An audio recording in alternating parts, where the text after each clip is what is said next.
श्रीमद् भागवत में द्वादश स्कंद 5वां अध्याय प्रारंभ करते हैं। श्री सुखदेव जी का अंतिम उपदेश। श्री सुखदेव जी कहते हैं, प्रिय परीक्षित, इस श्रीमद् भागवत महापुराण में बार बार और सर्वत्र विश्वात्मा भगवान श्री हरि का ही संकीर्तन हुआ है।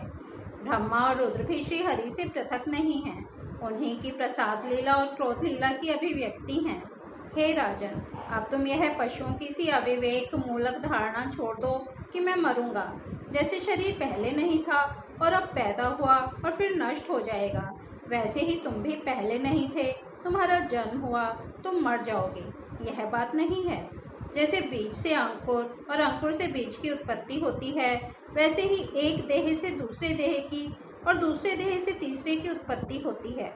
किंतु तुम ना तो किसी से उत्पन्न हुए हो और ना तो आगे पुत्र पौत्रादिकों के शरीर के रूप में उत्पन्न होोगे। अजी, जैसे आग लकड़ी से सर्वथा अलग रहती है, लकड़ी की उत्पत्ति और विनाश से सर्वथा परे, वैसे ही तुम भी शरीर आदि से सर्वथा अलग हो। स्वप्नावस्था में ऐसा मालूम होता है कि मेरा सिर कट गया है और मैं मर गया हूँ, मुझे लोग शमशान में जला रहे हैं, परंतु ये सब शरीर की ही अवस्थाएं दिखती हैं, आत्मा की नहीं। देखने वाला तो उन अवस्थाओं से सर्वथा परे, जन्म और मृत्यु से रहित, शुद्ध बुद्ध परम तत्व स्वरूप है।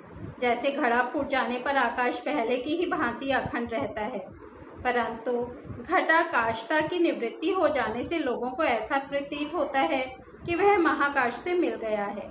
वास्तव में तो वह मिला हुआ था ही। वैसे ही देहपात हो जाने पर ऐसा मालूम पड़ता है मानो जीव ब्रह्मा हो गया, ब्रह्म हो गया। वास्तव में तो वह ब्रह्म था ही, उसकी अब्रह्मता तो प्रतीति मात्र थी। मन ही आत्मा के लिए शरीर, विषय और कर्मों की कल्पना कर लेता है और उस मन की सृष्टि करती है माया अर्थात अविद्या। वास्तव में माया ही जीव के संसार चक्र में पड़ने का कारण है। जब तक तेल रखने का पात्र, बत्ती और आग का संयोग रहता है, तभी तक दीपक में दीपक बना है।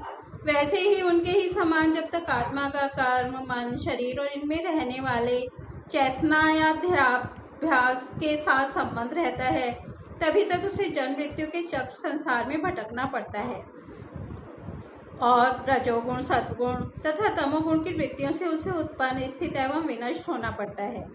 परंतु जैसे दीपक के बुझ जाने से तत्व रूप तेज का विनाश नहीं होता, वैसे ही संसार का नाश होने पर भी स्वयं प्रकाश आत्मा का नाश नहीं होता, क्योंकि वह कार्य और कारण, व्यक्त और अव्यक्त सबसे परे है।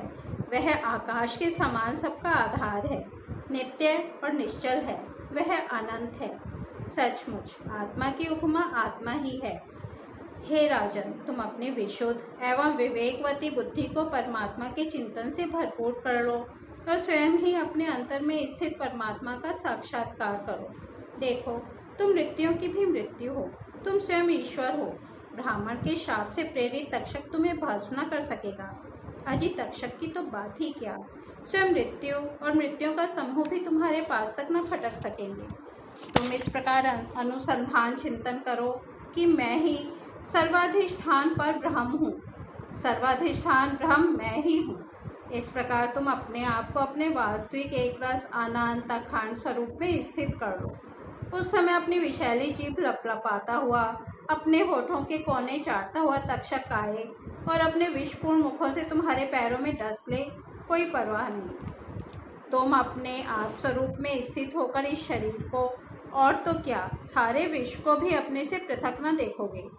आत्मस्वरूप बेटा परीक्षित, तुमने विश्वात्मा भगवान की लीला के संबंध में जो प्रश्न किया था, उसका उत्तर मैंने दे दिया।